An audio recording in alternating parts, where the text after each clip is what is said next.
Hold on, we're going live in about 2 minutes.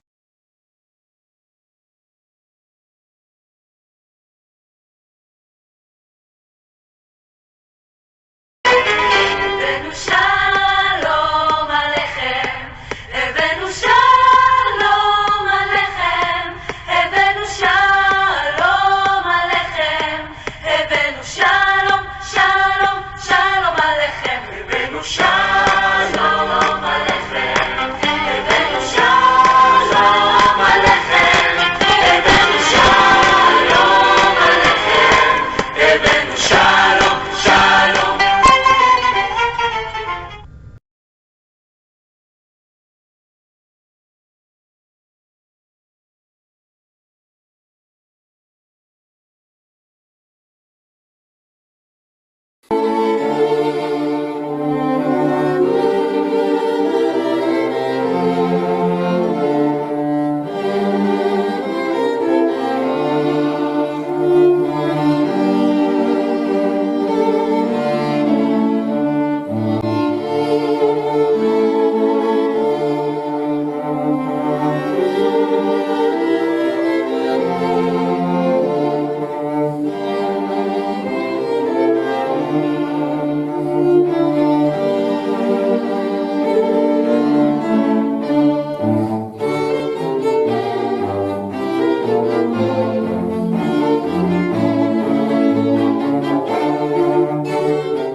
וילך משה וידבר את הדברים האלה אל כל ישראל, ויאמר עליהם בן 120 שנה אנוכי היום, לא אוכל עוד לצאת ולבוא, ואדוני אמר אלי לא תעבור את הירדן הזה. אדוני אלוהיך הוא עובר לפניך, הוא ישמיד את הגויים האלה מלפניך, וירשתם יהושע. הוא עובר לפניך כאשר דיבר אדוני.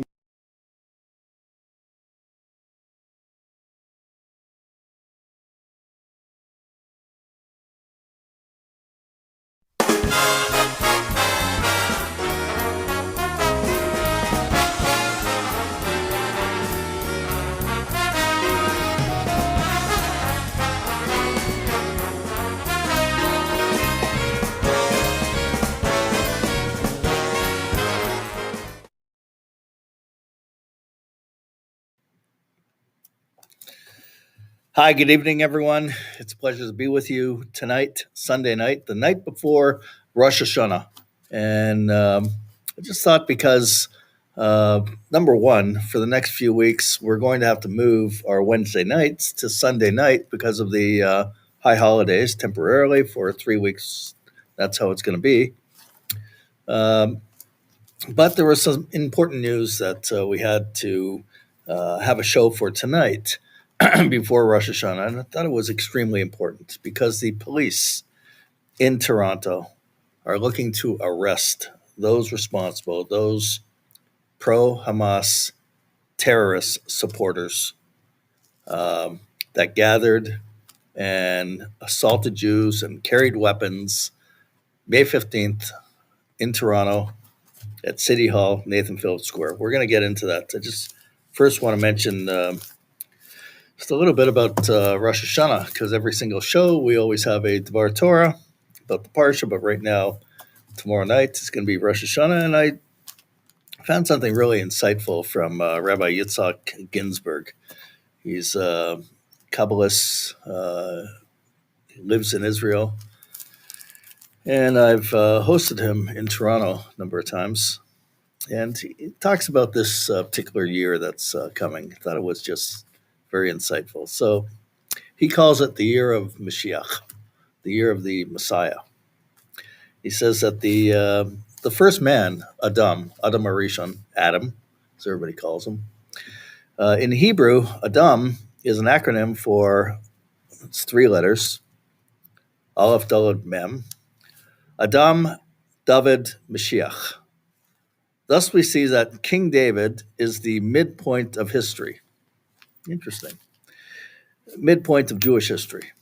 The beginning of King David's reign over the entire nation of Israel in Jerusalem was in the year 2891. Think about it.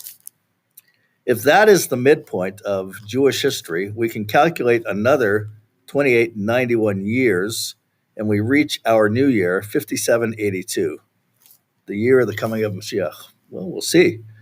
We'll see. Certainly very interesting. But also, this is a unique year. Now, BDS activity has certainly intensified all over the world, and Jews are being attacked in record number. Open calls to globalize the Intifada and attack Jews, and the video is out there, the evidence is out there, all over the world. There's never been so much violent attacks against Jews. And it's under the banner of what they call Free Palestine, and they identify with Hamas. They identify as well with the Taliban. And so this year is a unique year for the Jewish people in Israel. It's called the Shemitah year. Because every 7 years, there are Torah laws that mandate the Jewish people in the land of Israel that they're to give the land a rest. Now, throughout social media and on YouTube, you could do a search and you'll see all kinds of videos from Christians. And people are extremely impressed. We're not out of the woods with the corona pandemic yet, and business has been certainly affected. So when in Israel, they're going to allow the land to rest, it certainly is going to affect business. There's a way to get your crops to pick, and there are laws from the Torah that tell how to do it, but it certainly is going to affect business. There's no question about it. And so in the Christian world, they're marveling about this and saying, look at the Jewish people, unbelievable. In spite of the pandemic, this is a testimony to their faith. And it is, and it's more than that. Not only is it a testimony to our faith, it's a testimony to the promise by God and the seal of approval that God gave that land to the Jewish people. No one else. And it's the Jewish people to take care of that land. So in this year, the Shemitah year, our answer to the BDS is very simple. We're keeping the Shemitah, the laws of Shemitah. The land of Israel belongs to the Jewish people. End of story. End of story. So I mentioned that there's a lot, and Since this new organization came into being, Israel Now, there's been a lot of accomplishments. Only a few months, 3-4 months, something like that. And at first, we took on the BDS that were making application to the Canadian Museum in Winnipeg, and they wanted to have at this museum a Holocaust memorial. Rather, not a Holocaust memorial, sorry, a Nakba memorial, an exhibit for the Nakba, the so-called Nakba. And we met with the executive director, the CEO of the museum, and we gave evidence. We mounted a campaign, and now you don't hear anything about it. It's dead in the water. It's not an issue. It's one accomplishment. Another accomplishment.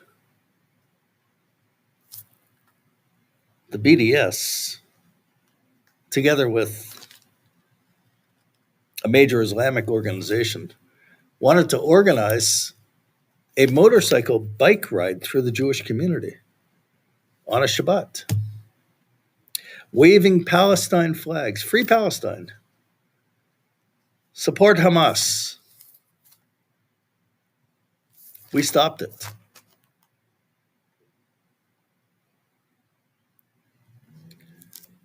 We contacted the federal government and we said, the main organization behind this is an Islamic registered charity in Canada.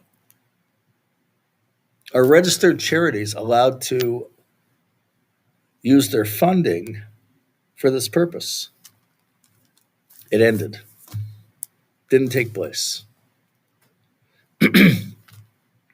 May 15th, there was a massive anti-Israel protest / riot, Nathan Phillips Square, Toronto, City Hall. I organized a counter protest. Now, we didn't have the same kind of numbers that I was hoping for on that Saturday. I stayed downtown on the Shabbat. And because in the Jewish community, they take it extremely serious about gatherings during this corona crisis. So many don't want to attend, even though we said, okay, you'll keep 6 feet apart, you'll wear a mask, and so on and so forth. Nonetheless, many didn't come, but we were there, and we were certainly outnumbered by I don't know, 200 to 1, 500 to 1. I'm not really sure. It was so we decided we're going to wrap it up. There's no point in staying here. We spoke to the police. We said, we're going to leave. We want to leave. So they said, give us a moment. We'll show you the way out of here, and everybody will leave safely. Fine, great, okay. So we followed the police instructions, and we're leaving.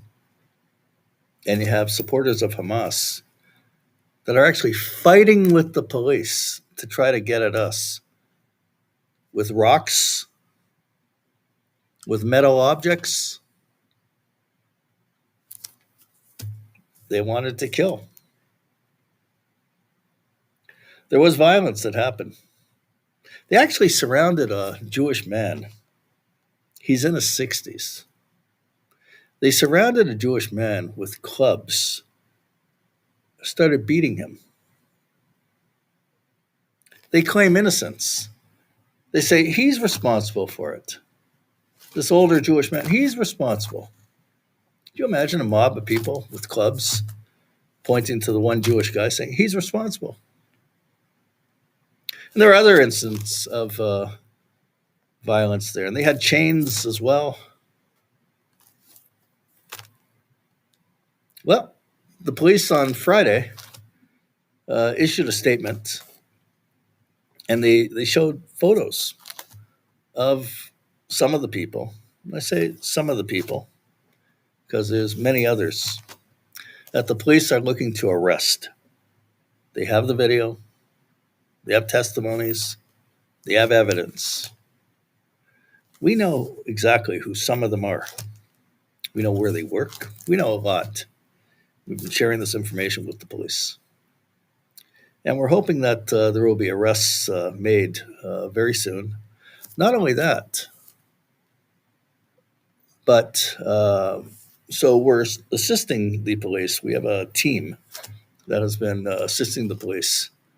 But we're talking with our lawyers also. So if there's going to be prosecutions, we'll see what level of involvement our legal team will be involved with as well. Now, we do have a video that we do want to show from then.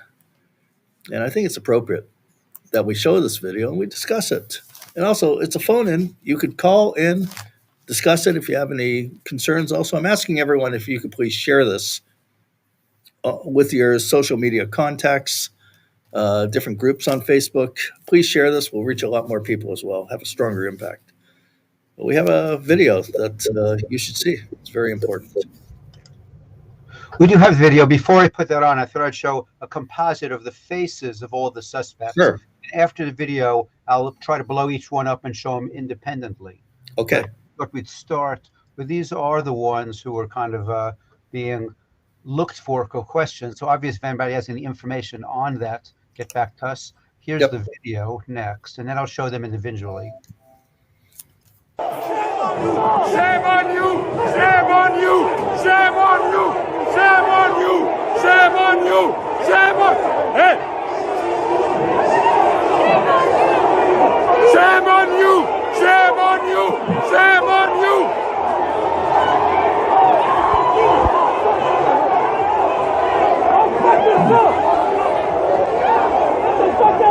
Shame on you! Shame on you! Shame on you! Shame on you! Shame on you! Shame on you!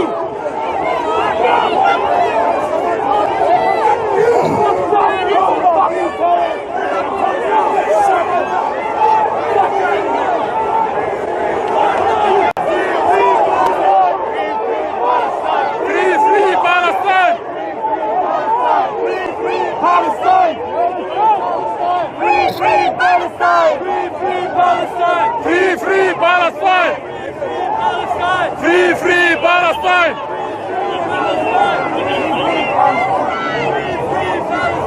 وهم بيهربوا يا جماعة، بيهربوا زي الكلاب. هم بيهربوا زي الكلاب.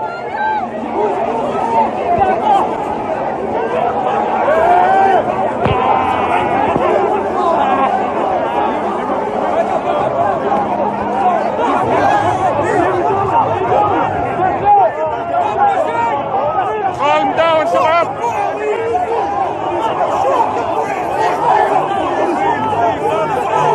Free Palestine!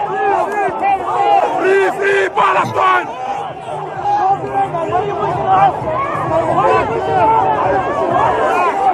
Stop pushing! Stop pushing! Don't push! Free Palestine! Free Palestine! Free Palestine! Free Palestine! Free Palestine! Free Palestine! Free Palestine! Free Palestine!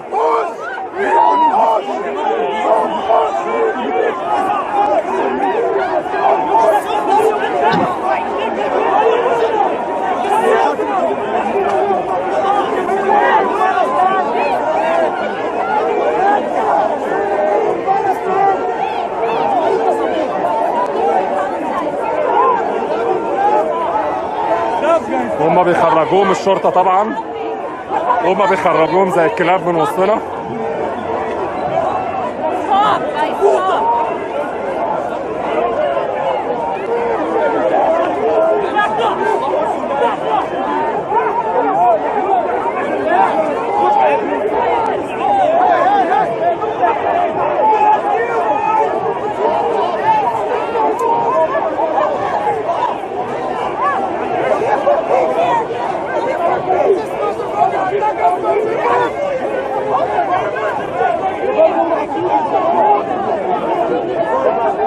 الشباب بيتجمعوا طوب يا جماعة.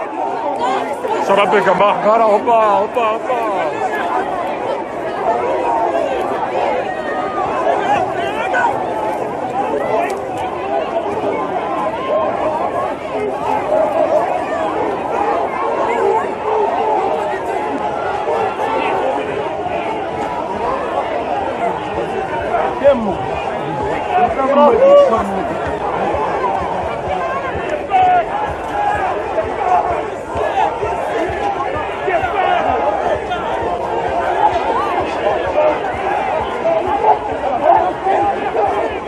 وهم بيهربوا الشباب عطوهم علقه محترمه.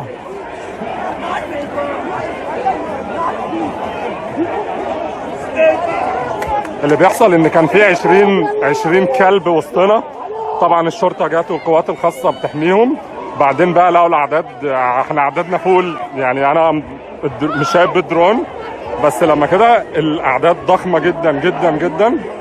فالشرطه عامله لهم حاجز عشان خاطر تخرجهم من وسطنا، انهم هيتاكلوا يعني. فالشباب الحماسه اخدتهم شويه، والشرطه طبعا محجزه اهوت الشرطه ما بيننا وبينهم. هم هناك كلاب هناك.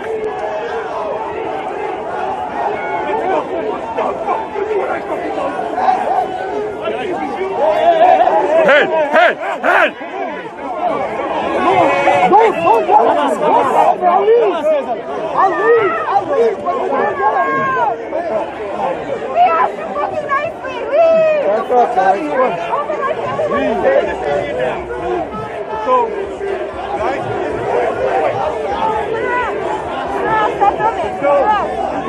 انا راجع انا بصور اللي حصل.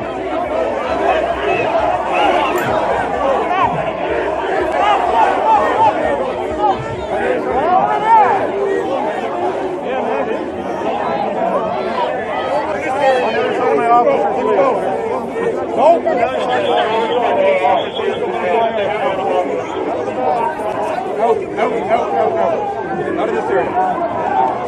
Yes, sir, you gotta go. What are you doing, man? Sir, this way, buddy. Come on.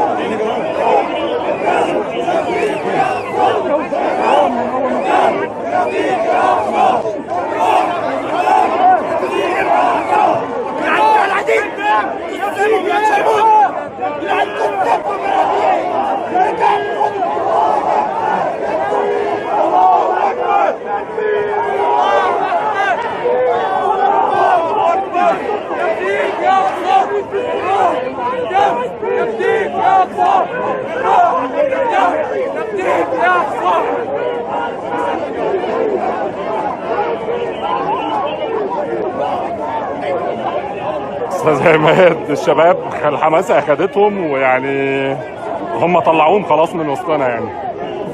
بس هو الغلط من الاول ان الشرطه سمحت لهم انهم يجوا يحميهم في وسطنا. احنا عددنا فوق ال20,000 بالميت وهم حوالي 20 واحد، والشرطه خلتهم يقفوا في وسطنا.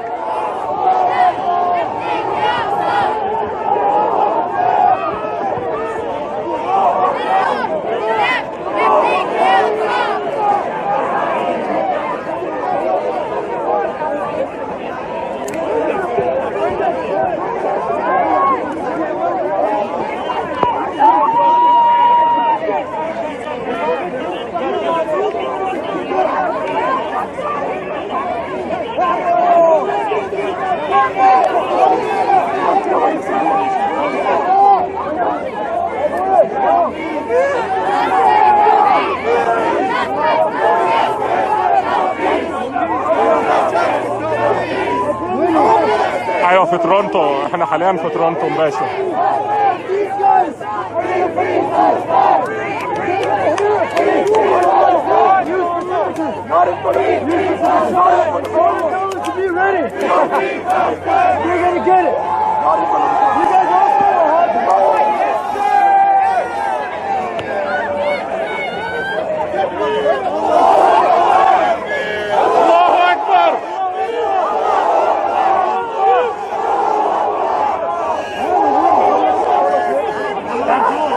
Free Palestine!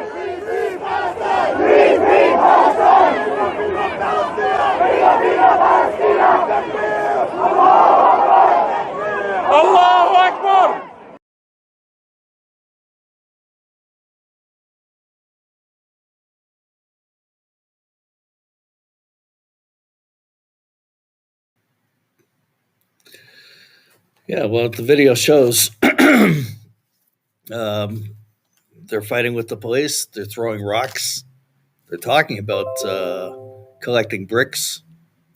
They're stomping on Israeli flags. They're burning Israeli flags. They call the Jews dogs. That's what took place there. And so here's the statement from the police. Let me just get this. Okay.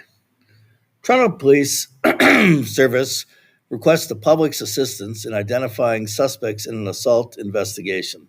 On Saturday, May 15th, 2021, at 8 p.m., officers were monitoring a large protest at Nathanville Square. It is reported that officers began to disperse the crowds. An altercation developed in a parking lot near Chestnut Street and Dundas Street West. That's like a minute away from where you saw everything on that video. The altercation turned violent. A 64-year-old man was struck by a number of people wielding metal objects. Can you believe it? Investigators are releasing photos of suspects they want to identify.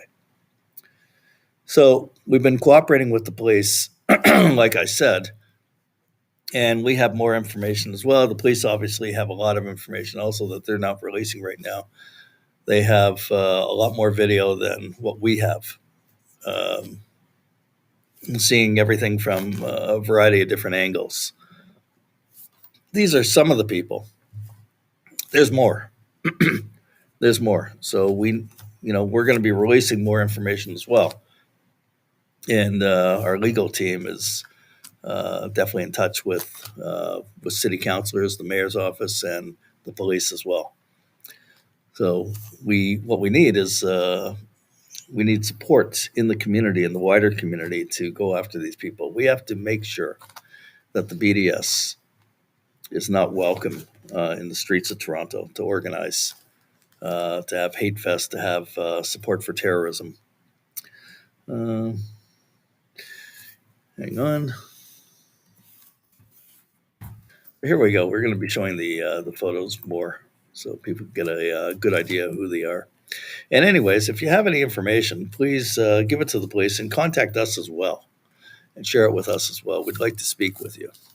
Take a look at these photos.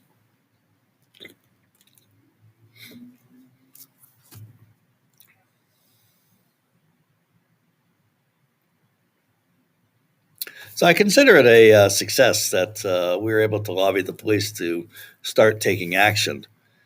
And there are some BDS groups that have noticed this, and they're very nervous about this investigation going on. It has to go on. It has to go on because the BDS is operating in many cities in Canada and spewing the same kind of venom and hate and support for terrorism. There's going to be other attacks in Canada. That's how I see it, as there are attacks in other countries as well.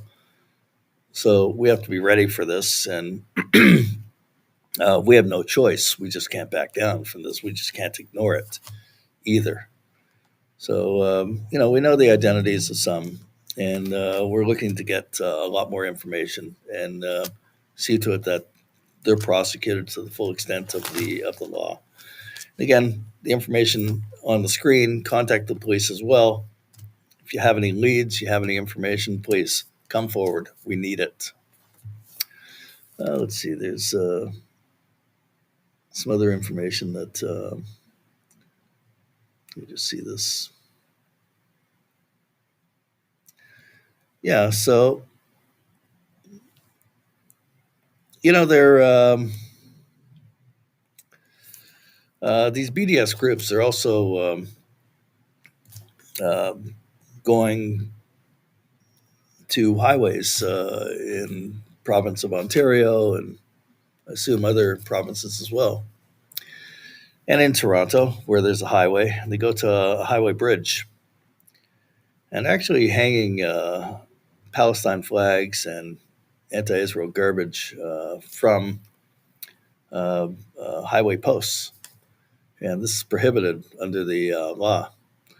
So I contacted the Minister of Transportation, Caroline Mulroney, the Honorable Caroline Mulroney, I sent her a letter earlier today, and I just let it be known. So I'll just read it. It has come to my attention that a BDS group erected signs and flags on a Toronto highway, which is against the law. Appendix A, Section 6113. Signs will not be permitted on highways under MTO control unless MTO provide the sign owner, sign company with a sign permit. Area supervisors shall ensure that no condition in the land use permit is inconsistent with the provisions of approval or control issued by the road authority. We want the law implemented. So we're on top of this. It's another project that we're working on. BDS thinks that they could go anywhere and break the law, take the law into their own hands, and there's going to be two sets of standards. There's no two sets of standards here, and we're working very hard on this. I think we do have a video that shows what we're taking place.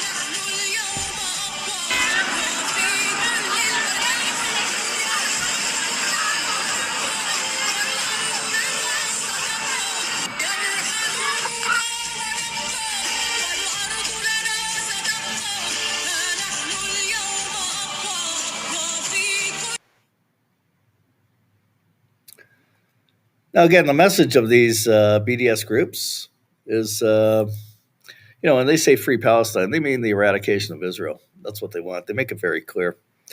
They say from the river to the sea, Palestine will be free. They lie about the Jewish people's connection to Israel.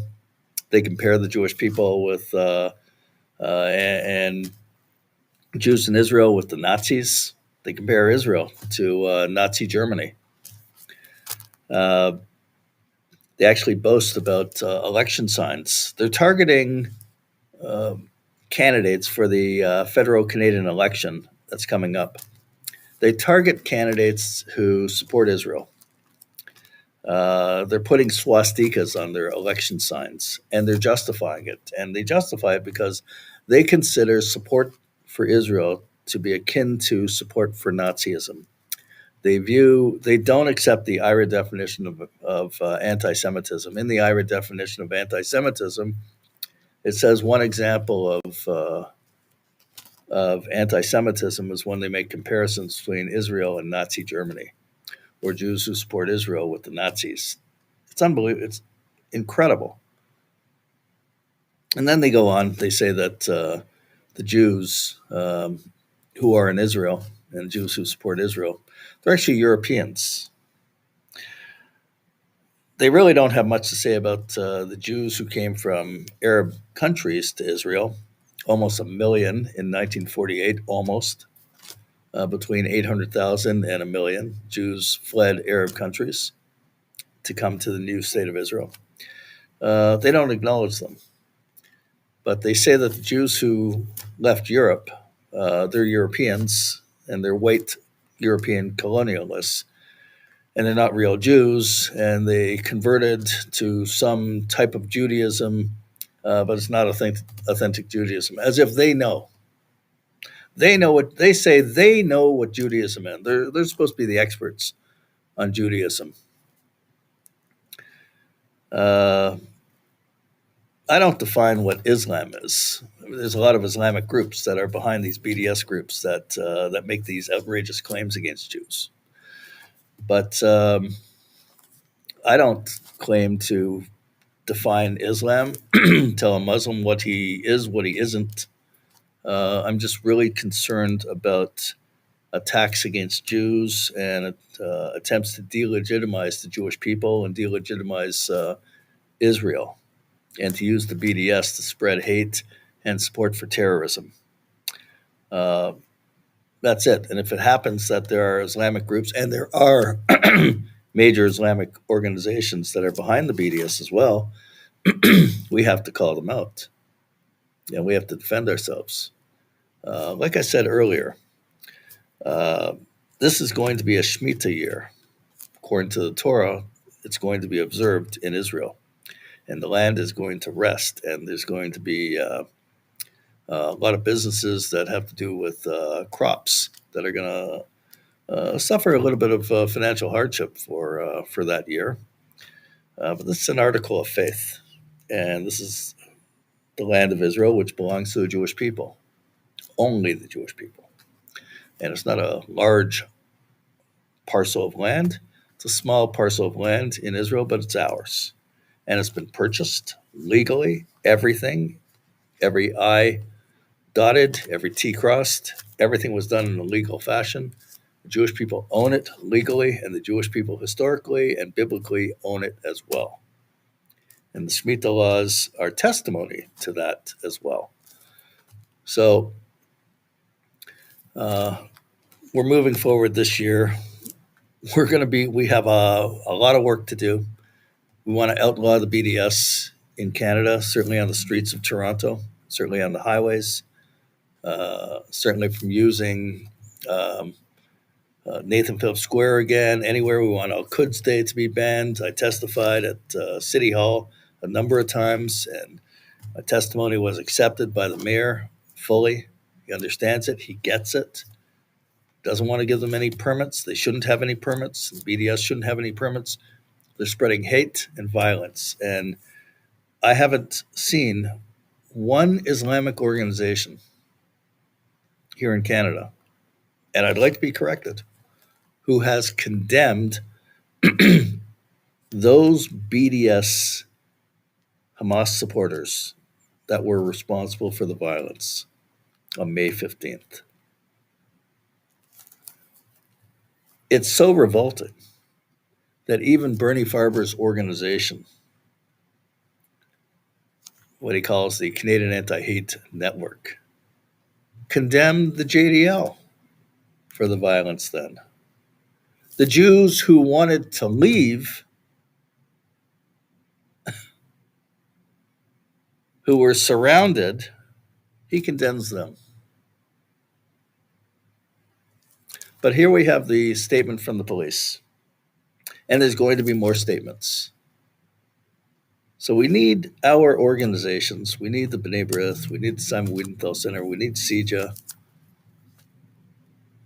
We need the new group by Avi Ben Lolo to help also apply pressure on the politicians and come forward if they have any information as well to help the police in this matter, to shut down the BDS, to arrest those responsible for the violence May 15th, and to further an investigation what organizations they're from and shut down those organizations.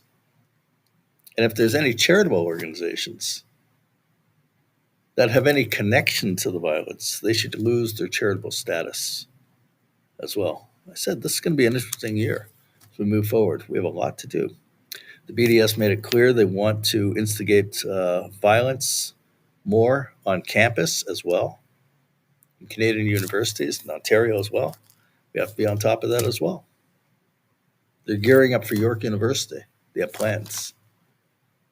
They're using so-called Jewish groups that are with the BDS as their proxies, to legitimize them.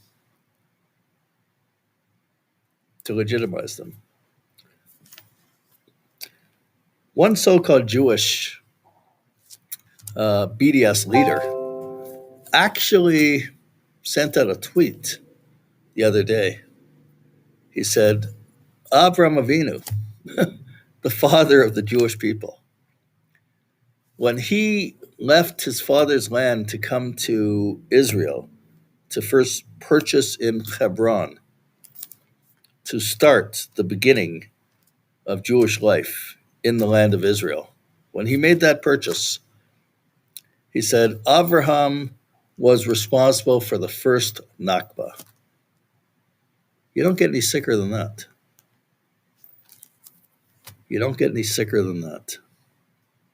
So we have a lot of work to do. If anyone wants to call in, the number is on the screen. 647-510-5535. Call if you have any questions, comments, and please share this as well. I think we might have a little bit more video if we're going to show any more. Do we have anything that we're not showing?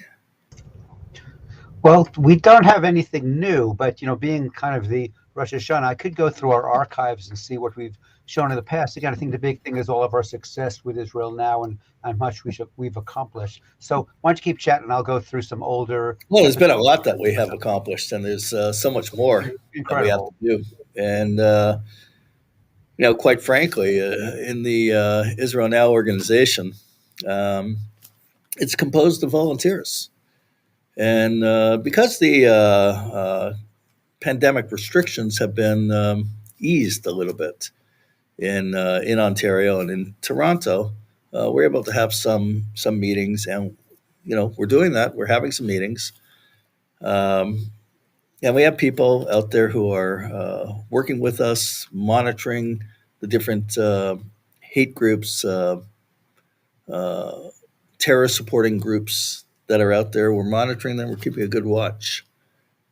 And we have more lawyers who are joining with us as well. So it's a robust organization. It's very exciting, the work that we're trying to do, especially during this pandemic that you're limited, but the spirit is there. So there's a lot that we want to accomplish. We've been sharing information on various shows as well. I think the last show we showed a clip of an Islamic leader in Washington, D.C. that has unbelievable support, blaming the Jews for 9/11. 9/11.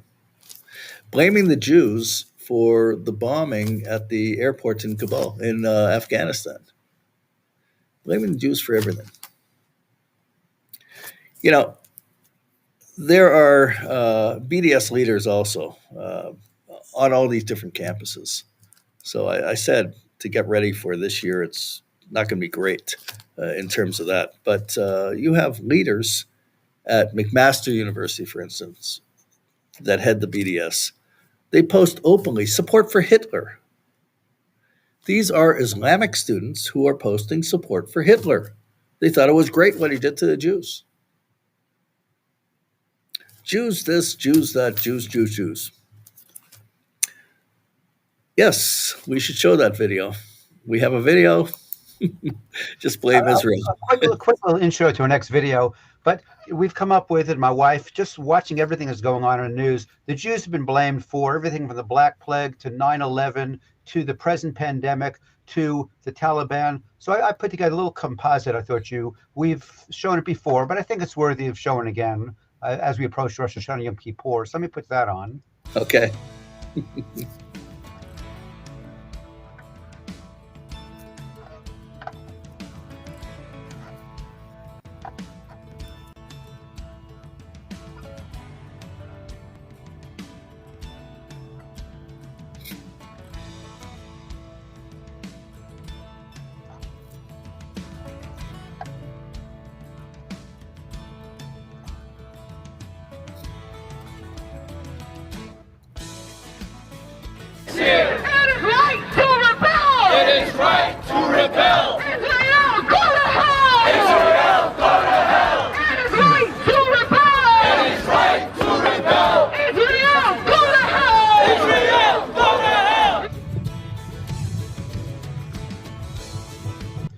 Man, you would think this particular video is in Nazi Germany, or at least in the deep south of America, or where the Ku Klux Klan meets in Texas, the neo-Nazis meet in Metairie, Louisiana. But this is in Israel. That's what's the most mystifying about two things. One, that people are doing this, and it kind of sadly reminds me of the black riots in the past, where the blacks do have a legitimate complaint. But what they do is they burn down black neighborhoods. That doesn't seem to make sense. During the Black Lives Matter, and during Black Lives Matter, black police officers were killed. So this is taking place in Israel, where the Palestinians, how much could they love their land if it was their land, if they're willing to burn it down? It's kind of like, King Solomon's story of cutting the baby in half. The Jews would keep saying, Yeah, okay, don't cut the baby. Don't cut the baby. The Palestinians say, sure, cut it in half. And they continue to show us that.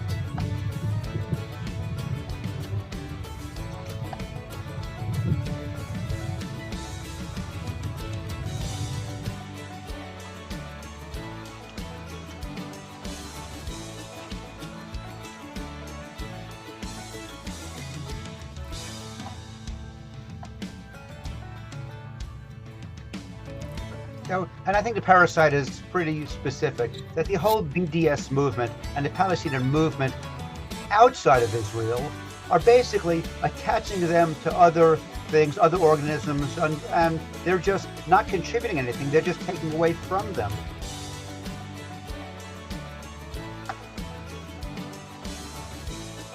And in reality, the Jews always have been arm in arm with the blacks throughout history. Yeah. Lee Armstrong wore a Star of David, and Martin Luther King was a Zionist. If they're standing for human rights, how much human rights do they have under Sharia law? The Taliban wants Sharia law. Hamas.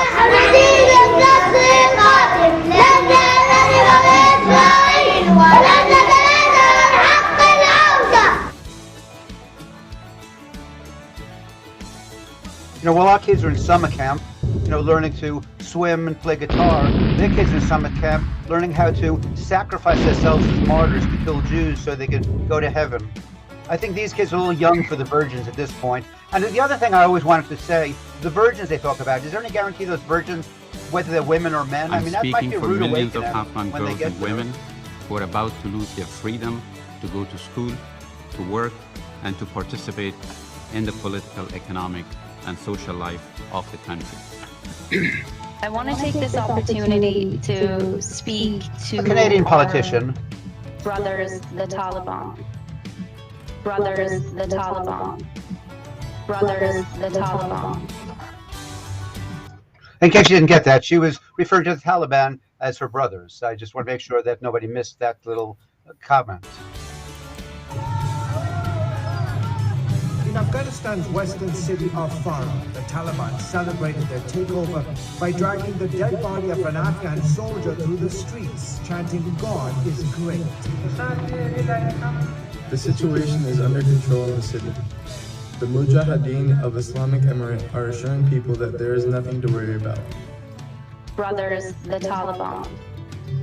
I can't help it. I just love that. To ensure the safe and secure passage of any individual in Afghanistan out of the country.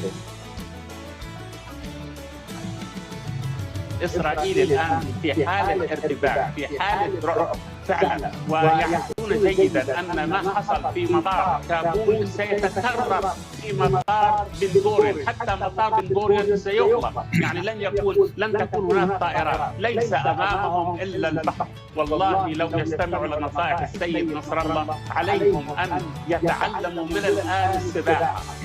الإسرائيليون والله لن يجدوا مطارا يهربون منه.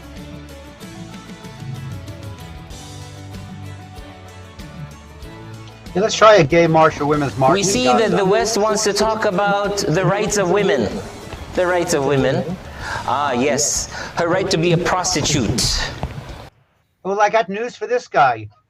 If you're in a country where it is legal, or if Nevada, if a woman chooses to be a prostitute, that is her right. It's not his right to determine what's right for her. Her right to sleep around with whomever she wishes. I wouldn't approve of it if it was my daughter's, but once again, that's her right or her wrong to do as she pleases. It's certainly his right not to tell her what to do, whoever she is. I want you to understand what those rights are, by the way. By the way, they have multiple wives with no rights, and my understanding is the Taliban right now is kidnapping 11-year-old girls and taking them as sex slaves. So that's the flip side of the coin that they think is better than a woman who may choose to have more than one partner. Yep.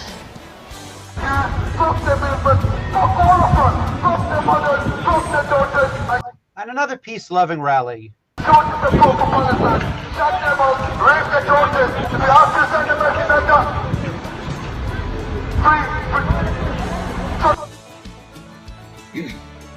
Yeah, queers for Palestine. I guarantee you they're not holding that sign up in Gaza. That would be problematic. Are you kidding me? Yeah, rights, gay rights. They're talking about queers for Palestine while Iran is hanging gay people in the street and tossing them off buildings.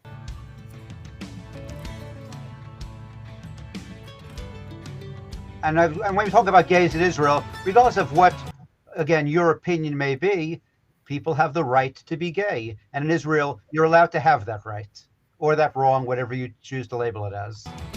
These stills dated March 2015 purport to show a man being thrown from a building. According to this caption, he was also then stoned to death. His alleged crime, being gay. These images were posted by ISIS in its stronghold of Raqqa. And meanwhile, well, by the way, the number one research institution in the world for medicinal marijuana is Israel. And I think they got confused when they're talking about these people being stoned. They're not talking about marijuana. They're talking about stones. So I don't want anybody to misconstrue that whole conversation. Right. This series as well, from January, show an older man seated in a chair and then tumbling to the ground. Also in January, these from ISIS in Mosul. 2 men murdered in the same manner. In all the photographs, dozens of people are seen watching the killings, seemingly unfazed. This is Tel Aviv Pride 2018. Every summer, thousands of people from Israel and around the world come together to celebrate love, acceptance, and joy. This year, Tel Aviv is marking 20 years since its first Gay Pride Parade. This is one of the largest parades in the world, the biggest one in Asia, and the only one in the Middle East. What a surprise. It's the only one in the Middle East. Shocking. Last year, over 200,000 people joined, and probably even more here this year. This is what they do, what they've always done since the creation of the genocidal summer colonial Zionist entity. I mean, she must be using those drugs they're experimenting on in Israel right now. They have killed and lied and stole and raped and pillaged. She's confused. She means to be talking about Hamas and Hezbollah, but she thinks she's talking about Israel. And continue to lie, building a state on the blood of our people. While other children enjoy the beach, go camping, or play sports, thousands of young Palestinians, some of them as young as 8, will participate in military drills where they will be using live ammunition. They'll learn how to assemble weapons and simulate how to assassinate and kill Israeli civilians. Most disturbingly, they threaten the dreams, well-being, and the future of the next Palestinian generation.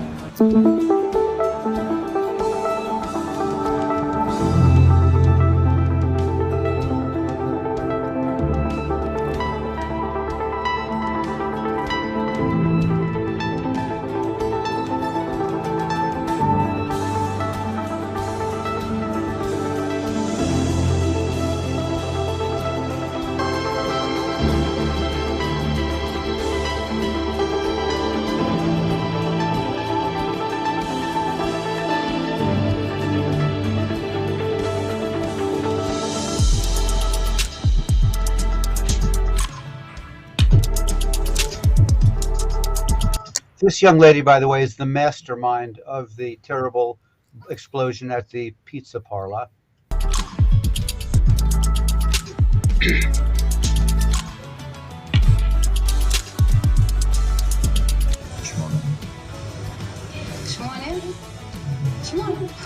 كانت مهمتي فقط اختيار الموقع وتوصيل الاستشهادي، التخطيط للعملية بشكل عام. لكن تنفيذ العملية كان على الاستشهادي وليس علي، فأخبرته أن يدخل إلى المطعم، أن يتناول وجبة، وبعد ذلك بعد ربع ساعة أن يقوم بتنفيذ العملية الاستشهادية، وأنا بدوري يعني حققت لهذا الاستشهادي الحياة التي يريد. לא חשבת על האנשים שהיו בתוך המסעדה? הילדים, המשפחות? لا. Well, I guess we'll give her credit for honesty. 3 أطفال قتلوا في هذه العملية أعتقد.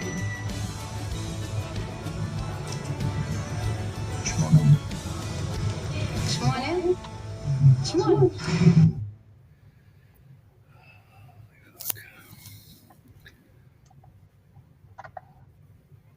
Well, look, like I said, it's going to be the Shemitah year, and we just see all the evidence and what they do, especially from Gaza. Not only from Gaza, they're trying to burn up Israel. That's what they think about the land. It's our land, and we cherish the land, and we're allowing the land to rest this year going forward, according to the Torah. And Israelis, they're arguing in Israel. Some are not happy about the election that took place, and that Bennett now is prime minister and foreign minister is Lapid. There's arguments back and forth. There's arguments back and forth. That's what it is. But no one's throwing anyone off buildings and assassinating, killing. That's really the extent of it in Israel. And Israel's moving forward, and it's extremely successful. Extremely successful. This will be a strong year for the Jewish people, for Israel. And when we're in the synagogue on Rosh Hashanah, we have to reflect back this previous year and ask yourself how much you contributed to helping Israel and the Jewish people fight back against anti-Semitism and these terror-supporting groups that idolize the Taliban and Hamas and Hezbollah. We need you to step up to the plate this year going forward. Now, I'll probably be in Israel at some point in November, but our show will continue to go on, and it will be interesting from the angle who I'll be interviewing in Israel, bringing onto the show, and I'll be coming back and forth anyways. And that's the future for the Jewish people of Israel.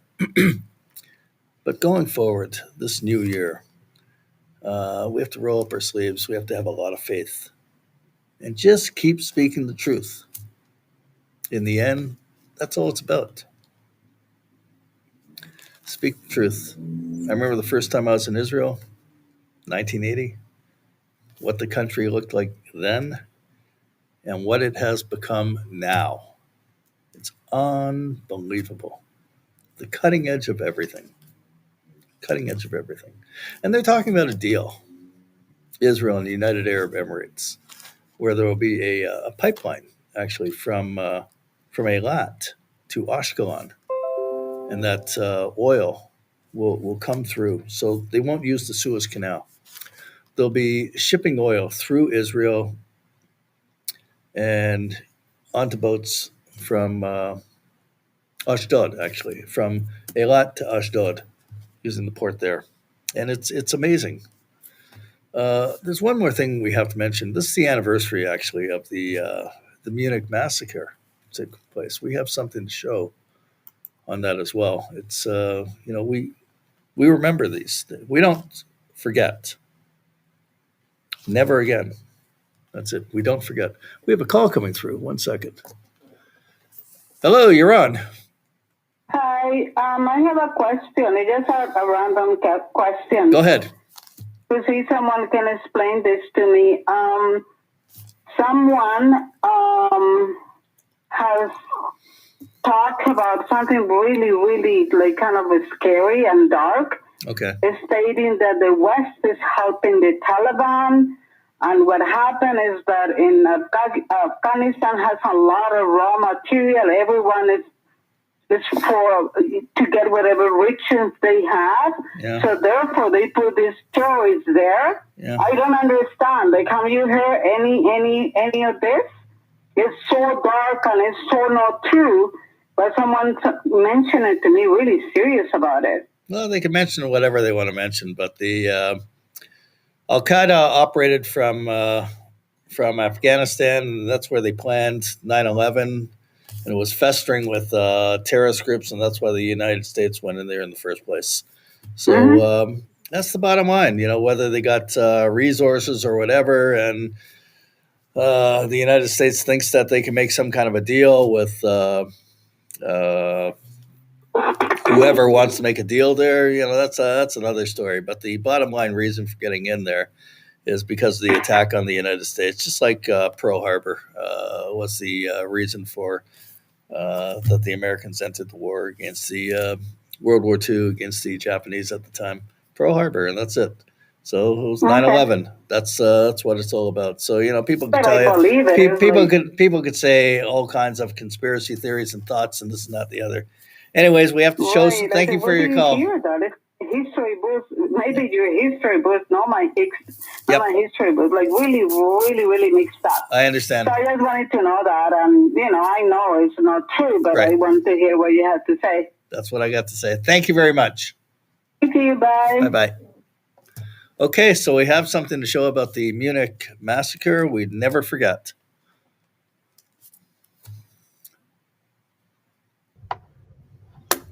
Let's see, put you up there. So the Munich massacre is actually, this is the anniversary dated tomorrow, which is interesting that this year coincides on Rosh Hashanah. And so I'm going to show some pictures. There's a very interesting relation that you'll see at the end of this. But let's go. So basically, sadly, these are the murdered athletes who, once again, was a joint effort between the Palestinians, the PLO, and the German neo-Nazis, or whatever they want to call themselves.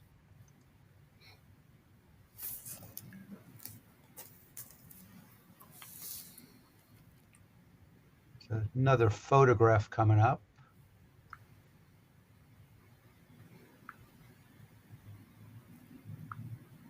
So a little interesting history lesson. So back, and the relationship will kind of reveal itself momentarily, but basically there was a coalition of Nazis and Palestinians. This is back in 1944. There are those people who say that, well, the Palestinians were friends during the Holocaust. We know that's not true. We know that Hitler and the Grand Mufti met. We know the Grand Mufti toured the concentration camps. Well, there's a little known story called Operation Atlas, which was actually a coalition between the Nazis and the Palestinians. The goal, as usual, is to kill the Jews. How are they going to do it? They were going to parachute into Jericho heavily armed. So basically, the collaboration between the Palestinian Nazi parachutists was developed by a gentleman named Al-Husseini. So 5 people parachuted into the skies over Jericho from a Boeing B-17 bomber, which they captured from America. Again, deja vu. Right now, the Taliban has more Black Hawk helicopters in 85% of countries in the world. Well, so how did the Nazis and Palestinians get this very technologically advanced bomber? Well, it was an American bomber. So they flew in, and the team consisted of a nice coalition of 3 Germans and 2 Arabs. They carried with them 10 containers of arsenic. Their plan was to poison the water supply. Each container, which was dissolved in water, can kill 25,000 people.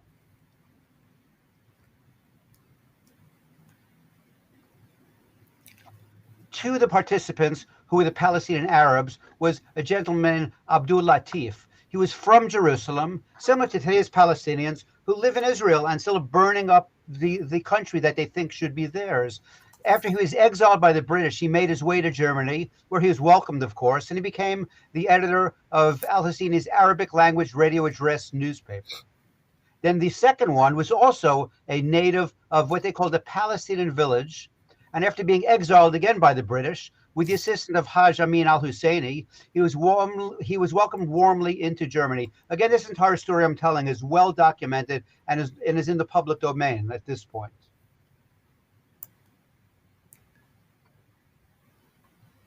What we find interesting is, like father, like son. The gentleman who was masterminded to come in and kill all the Jews, his son was the mastermind of the Munich massacre.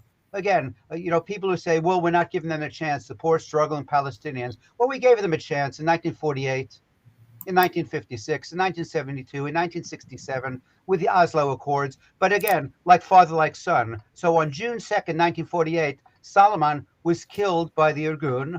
His son, Ali Hussein Salama, became the leader of the Palestinian terror organization Black September, which takes credit for murdering the athletes. They conducted the murderous terror attacks against Israel in 1972 Olympics. In January 1979, he was assassinated by the Mossad. So once again, the relationship between the Nazis and the early Palestinians and the neo-Nazis and today's Palestinians still is I wouldn't say it's a relationship forged in heaven. I'd say it's probably on the other end of the spectrum. And with that as my closing remarks, Mayor, back to you. Okay, well, thank you everyone for joining us tonight. Again, the next show will be not this Wednesday, it will be a week Sunday. And we have a closing song for everyone. I want to wish everyone a sweet new year. Let it be a great new year with your friends, your family. Embrace your kids. Your experience in the synagogue should be fabulous and deep and meaningful. And your meals at your homes should be absolutely top notch, beautiful, delicious, memorable. Have great conversations. Talk about the Torah, talk about Israel, talk about how much you want to contribute to the future of the Jewish people and the future of Israel. This is what Rosh Hashanah is about. We have a new start. We stand before God. God judges us. Hopefully we're in his good books. We've done a lot here through the JDL and through Israel Now. And there's a lot more we have to do. So much work we have to do. We're not stopping for a minute. So we have a song. It's a beautiful song we want to share with everyone before we sign off. So I want to thank everyone for joining us. Thank you very much. And Shana Tova.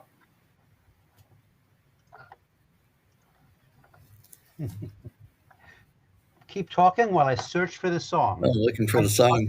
While I'm looking for the song, this is who the song is by. So I'll bring Okay. this up in a few minutes, and then let's see if I could find it. Okay. I think I can. Debbie Friedman, born February 23rd, 1951, died January 9th, 2011. Debbie was a Jewish singer-songwriter. She is best known for her setting of Mishabera. Okay. We'll see.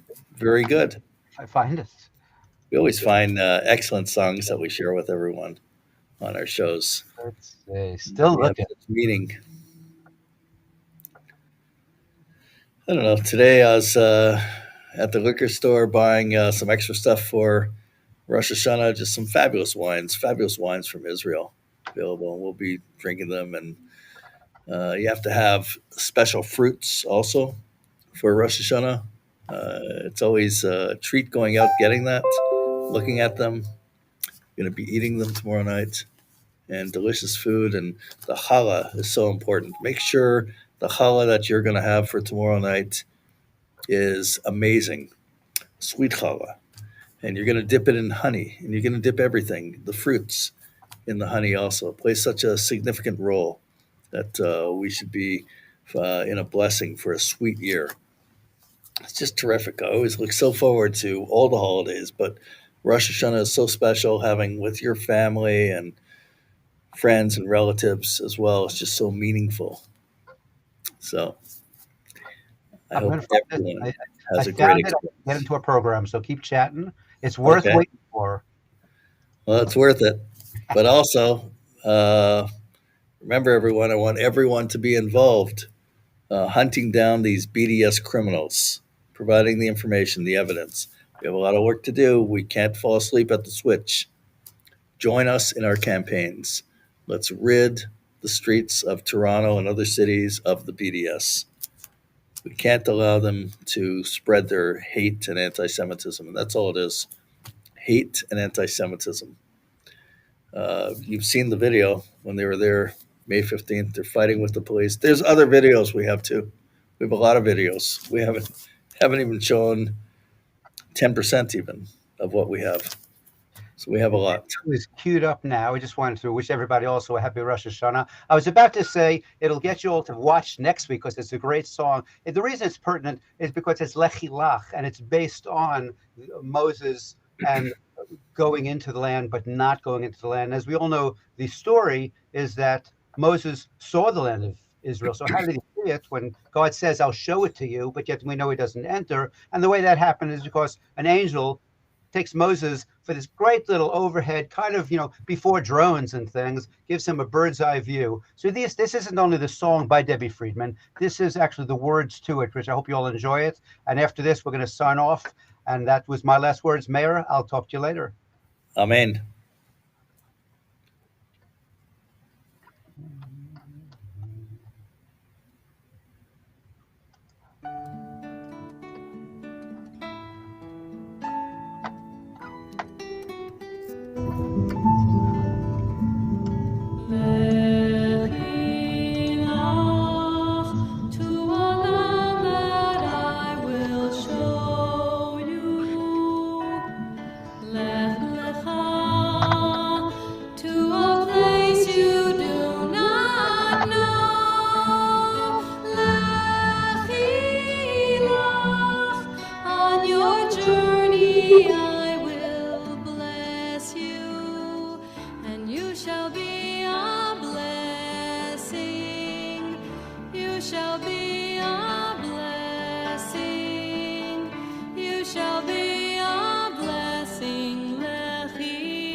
And you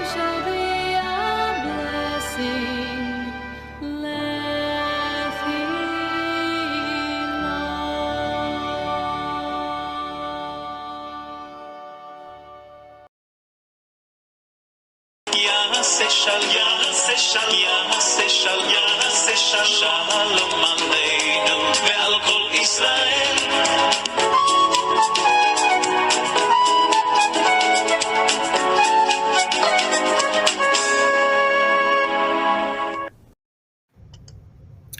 That's good. We covered a lot. Yeah.